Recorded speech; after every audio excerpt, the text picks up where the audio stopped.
кеш жарық көрермен, халыққа жақсы жаңалық. Көп ұзамай қарапайым адамдар баспана мен көлікті лизингке алуы мүмкін. Алдымен үйді жалға аласыз, сосын жекешелендіруге болады. Айыппұл тұрағынан хабарыңыз бар ма? Енді 4 түлік ішінде айыппұл төлейміз. Қалай дейсіз ғой? Оны сәл кейінірек баяндаймыз. Бұл 7-ші арна жаңалықтары, алдымен аңдатпа. Атырау мұнай өңдеу зауыты күдікке ілінді. Бәсекелестікті қорғау және дамыту агенттігі кәсіпорын өкілдері өкілеттігін асыра пайдаланды деп ойлайды. Яғни тауар бағасын негізсіз арттырған болуы мүмкін. Еліміздегі екінші атом электр станциясы Маңғыстау маңында немесе Курчатовта салынуы мүмкін. Депутаттар бүгін өз ұсыныстарын айтты. Соңғы шешімді кім қабылдайды? Сыр өңіріне қарғын судан қауіп бар. Төтенше жағдай министрлігі қызметкерлерін 28 аумақ алаңдатып отыр. Ол жақта 70 мың адам тұрады. Құтқарушылар бөгетті нығайтуға кірісті. Көп ұзамай жеке тұлғалар көлік пен баспананы лизингке алуы мүмкін. Депутаттар жылжымайтын мүлікті жалға ала отырып, артынан меншікке беру мүмкіндігін қарастырып жатыр. Қытайда шығыс күнтізбесі бойынша жаңа жыл басталды. Енді аспан асты елі 2 апта демалып 20 шақты күн той жасайды. Сонда бұл елмен алыс-беріс қалай болмақ? 7-ші арнада кешкі жаңалықтар. Оксана Петерспен. Атырау мұнай өңдеу зауыты күдікке ілінді. Бәсекелестікті қорғау және дамыту агенттігі кәсіпорын өкілдері өкілеттігін асыра пайдаланды деп күмәнданады.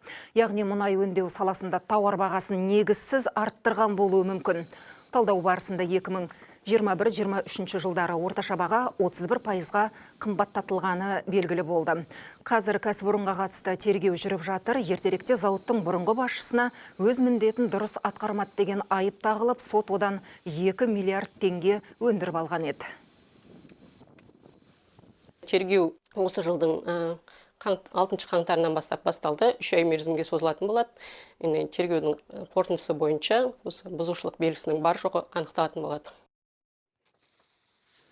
Бүгіннен бастап елімізден бензин және дизель отынын шығаруға тыйым салынды. Жаңа өзгеріске сай Қазақстан аумағынан тысқары, оның ішінде Еуразиялық экономикалық одаққа мүше мемлекеттерге автомобиль көлігі мен бензин, дизель отыны және мұнай өнімдерінің жекелеген түрлерін әкетуге 6 ай бойына тыйым салынды.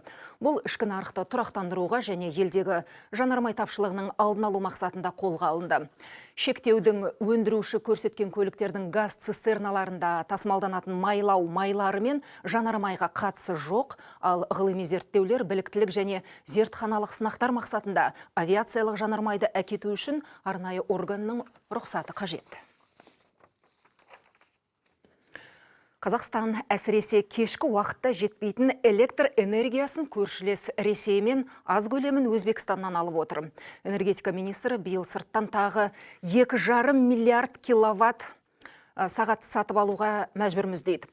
Көршілердің электр қуатына қашанғы тәуелді болып отырамыз. Энергия тапшылығын шешу мәселесі талқыланған мәжілістің жалпы отырысынан тілшіміз Гүлвира Сейтенованың материалы.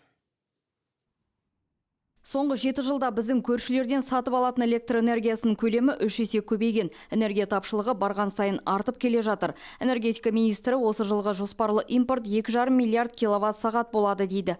Ал электр энергиясын өндіретін нысандар істен шыға қалса, көршілерден тағда 1,9 миллиард киловатт сағат сұратуымыз мүмкін. Бұл мәжбүрлі амал, жарық көзін алатын басқа жер жоқ дейді Алмасадам Сәтқалиев. Министр дефицит 2035 жылға қарай жойылады дейді. 10 жылда елде жалпы қуат 26 гигаватт электр энергиясын өндіретін жылу және су электр станциялары салынуы керек. Тапшылықтың бір бөлігін АЭС жабады деген жоспар бар. Главный критерий при выборе – это безопасность. Бірінші АЭС-ті салатын компания әлі таңдалған жоқ. Басты талап қауіпсіздік. Қазақстандағы АЭС әлемдегі ең қауіпсіз, ең заманауи болады. Алғашқы атом электростанциясының құрылысымен айналысатын компания анықталғанша, министрлер кабинеті мен депутаттар басқа 2 станцияның орналасатын жерін белгілеу керек. Пока айтылған жоқ, кезінде 3 жер болды. Біреу Ақтау, біреу Курчатов, біреу Үлкен. Қазір Үлкен таңдады. Қалған 2 жерді енді қайттан қарайды. Еліміз өзін-өзі электр энергиясымен толық қамтып қана қоймай, 15-20% шамасында резерв қалыптастыруға тиіс екенін күні кеше президент айтқан болатын. Қасым-Жомарт Тоқаев алдағы 2 жылда кемінде 3 гигаваттық жаңа қуат көздерін іске қосуды міндеттеп, бірінші атом электр станциясының құрылысын тездетуді тапсырды. Үкіметке самұрық қазына қорымен бірлесіп, атом саласын дамытудың ұзақ мерзімге арналған жоспарын әзірлеуді тапсырдым. Нақты нәтиже керек. Жан-жақты талдау жүргізіп, атом электр станцияларын салуға барынша қолайлы жерлерді, сондай-ақ заманауи және қауіпсіз технологияларды анықтау қажет. Үкімет пен парламент екінші ядролық станцияны қай аймақта салу қажет екені жөнінде маған ұсыныс беру керек. Өзіміздің энергия өндіретін ошақтар көбейіп, қағаздағы жоспар орындалғанша жарық көзін барынша үнемдеуді ұсынды энергетика министрі.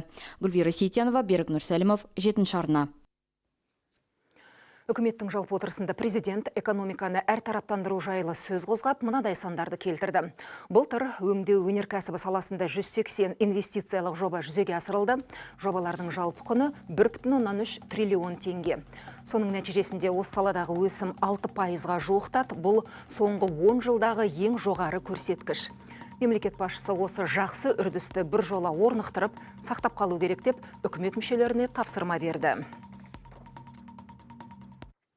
Үй мен автокөлікті несиеге емес, лизингке рәсімдеу. Мәжіліс депутаттарының қарауына бүгін осындай жаңа заң жобасы ұсынылды. Жобаны таныстырған депутат Татьяна Савельеваның айтуынша, мұндай лизингті жеке кәсіпкер ретінде саналмайтын азаматтарға ғана беру көзделіп отыр.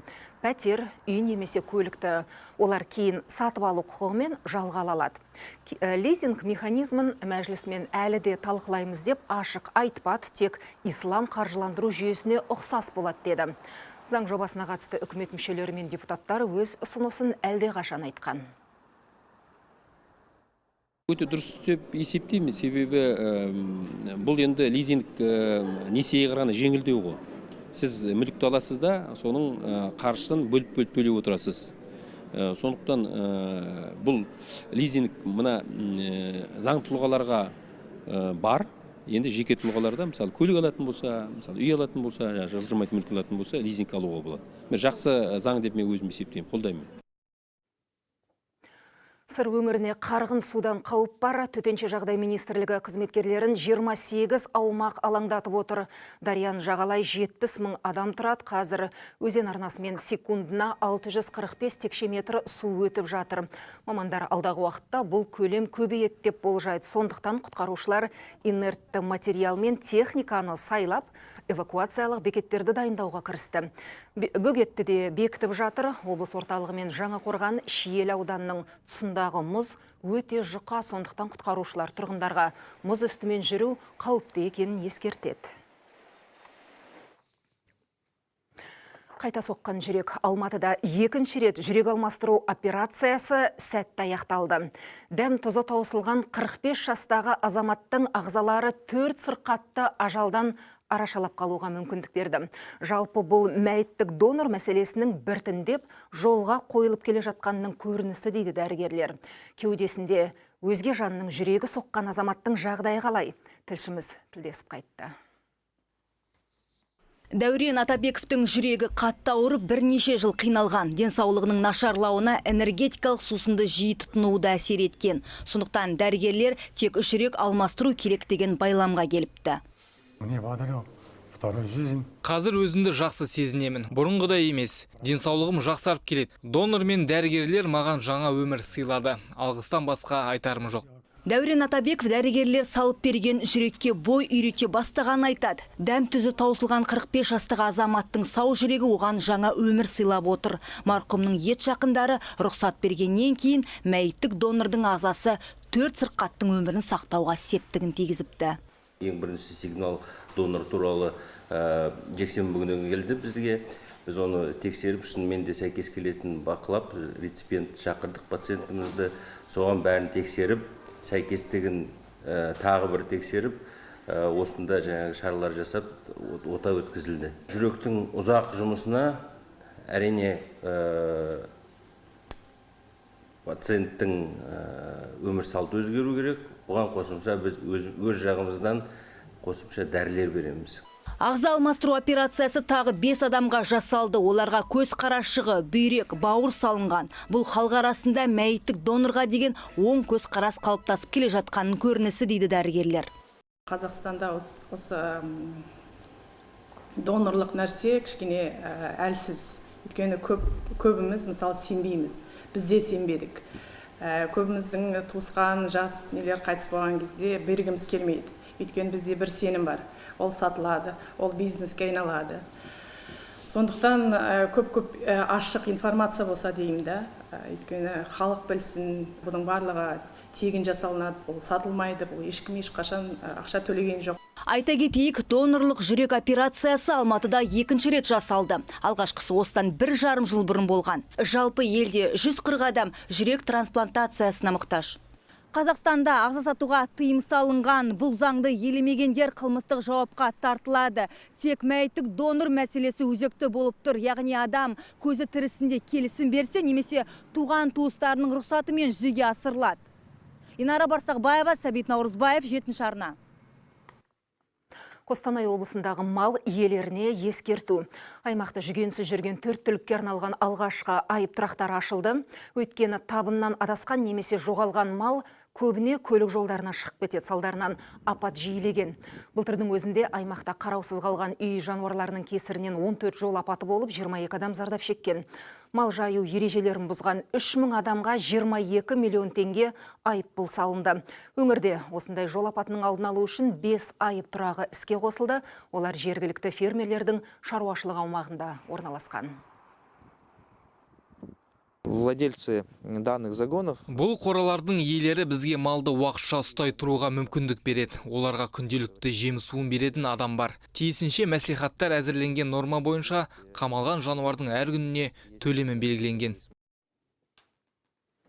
Бұдан былай, ауа райы нашарласа, Астана-Қарағанды, Астана-Щучинск тас жолдарында жылдамдықты сағатына 60 шақырымнан асыруға болмайды. Ішкі істер министрлігі осындай шектеу енгізді. Бұл соңғы кездері жол көлік оқиғаларының жиілеуіне байланысты қолға алынып отырған шара.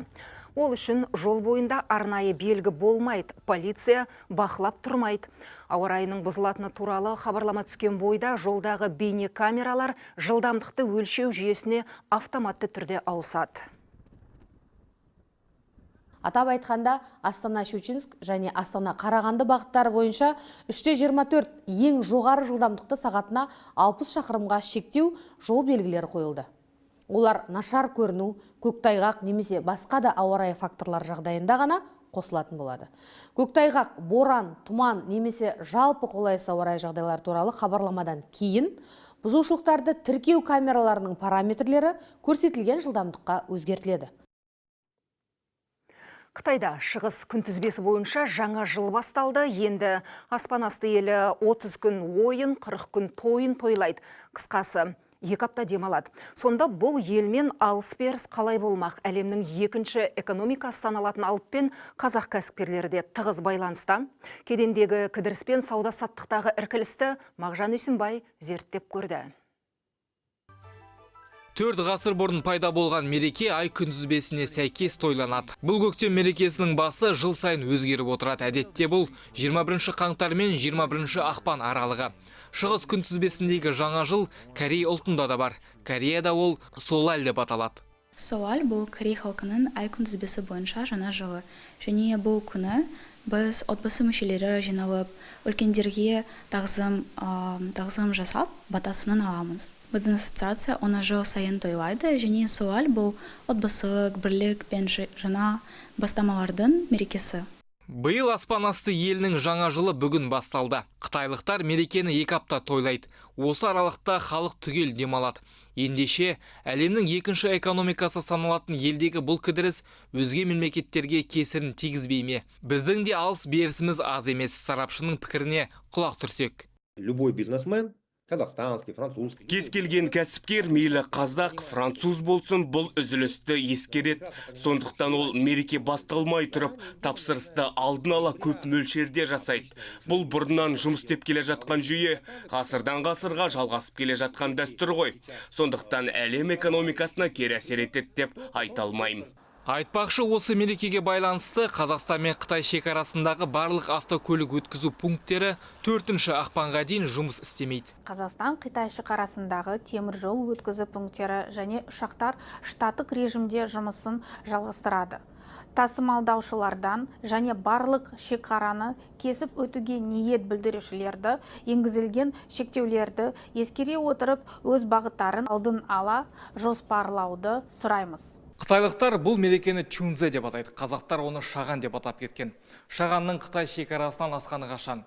Оны бүкіл Шығыс Азия елдері үзбей тойлайды. Батыста тіпті оңтүстік Америка елдері де Шағанды назардан тыс қалдырмайды. Мағжан Үйсінбай, Нұрлан Әлмұхаметов, 7-ші арна. Президент ішкі және сыртқы туризмді дамытудың тың тетіктерін әзірлеуді тапсырды. Ол үшін тіпті әуе хабын құру керектігі де айтылды. Ел ішіндегі кішігірім әуежайларды жаңғыртып, жаңасын салу ісі де қолға алынып жатыр, яғни әуелі инфрақұрылымды жақсартуға мән берілуде. Дегенмен қарқын әлі де бәсең, ендеше бұл саланы өркендетудің тағы қандай тетігі бар? Жалпы Қазақстандағы туризмге тұрғындардың көңілі тола ма? Біздің аймақтағы тілшілеріміз еліміздің әр түкпіріндегі тұрғындар арасында сауалнама жүргізген, содан үзіндіні ұсынайық. Табиғаттың өзі әдемі жерлер өте көп. Енді оған ақша салсаң әдемі бола береді, оны әдемілікке қарап адамдар да қызыға бастайды. Енді бұлай болып тұрса ешкім келмейді, шыны керек. Әрине керек, туризм деген барлығымызға керек қой, жалпы. Табиғат сүйетін адамдар болады. Көп елдер қазір 100%-ның 80%-ы саяхаттан туризм деген өте күшті, мен қолдаймын. Барлық елдерден мысалы туризм дамыған, бізде де солай болу керек. Егер біз басқа елдерге қарап сондайға жетуіміз керек. Қорықтарда жақты дамытуға болады, себебі ол мавзолей болып табылады ғой. Немесе Байқоңыр жақты дамытуға болады, себебі ол әлемдегі ғарыш айлағы ғой. Немесе Арал жақты, экология жақтан туризм қылуға болады. Футбол, хоккей және басқа да спорт клубтарында ойнайтын легионерлерге бюджеттен енді бір тиында бөлінбейді. Мәжіліс депутаттары бүгін екінші оқылымда тиісті заңға өзгеріс енгізуді қолдап дауыс берді, алайда бұл жаңашылдықтың бас бапкерлерге қатысы жоқ. Олардың жалақы көлемін әр федерация өзі белгілейді, есесіне спорт мекемелеріне өз бетінше табыс табуға мүмкіндік туды. Олар спорт залдары мен стадионды жалға беріп, спортшыларға медициналық қызмет көрсету арқылы ақша таба алады. Өзгерген заң күшіне енгеннен кейін барлық федерацияның лицензиясы жойылады. Олар қайтадан спорт министрлігіне тіркелуі шарт. Еске салайық, бұған дейін президент Қасым-Жомарт Тоқаев шетелден спортшы шақыртып, ел атынан додаға қосу тәжірибесін доғару керек деп кесіп айтқан еді. Біздегі қаражаттың ең көп бөлігі легионер спортшыларды қаржыландыруға кетіп жатыр.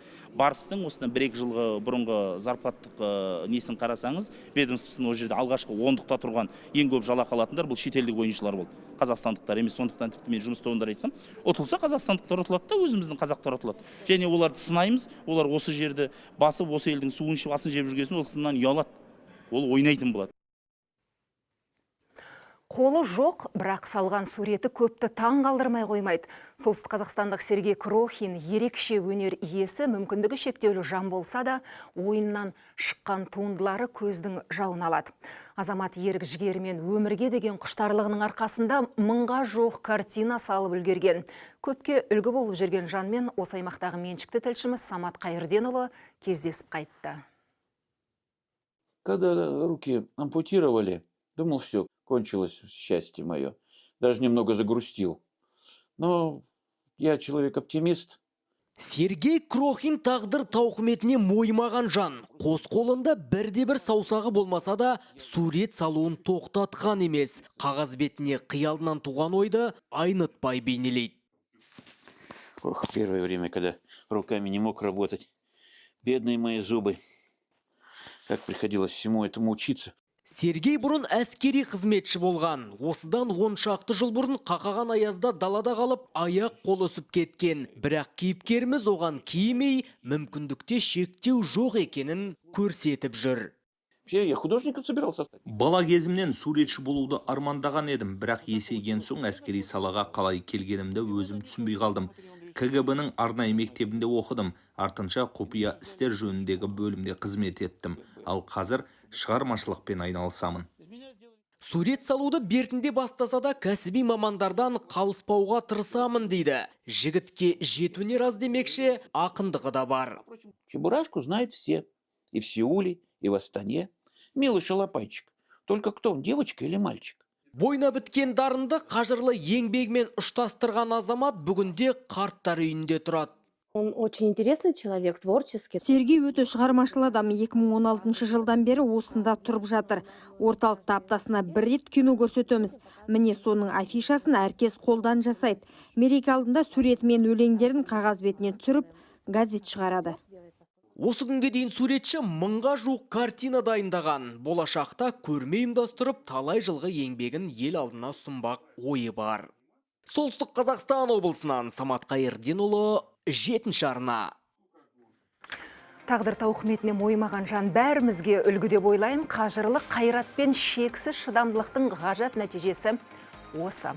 Мен сіздермен ертеңге дейін қоштасамын, ал 19:30-да әріптесім Мадина Алмолдина орыс тіліндегі жаңалықтармен таныстырады.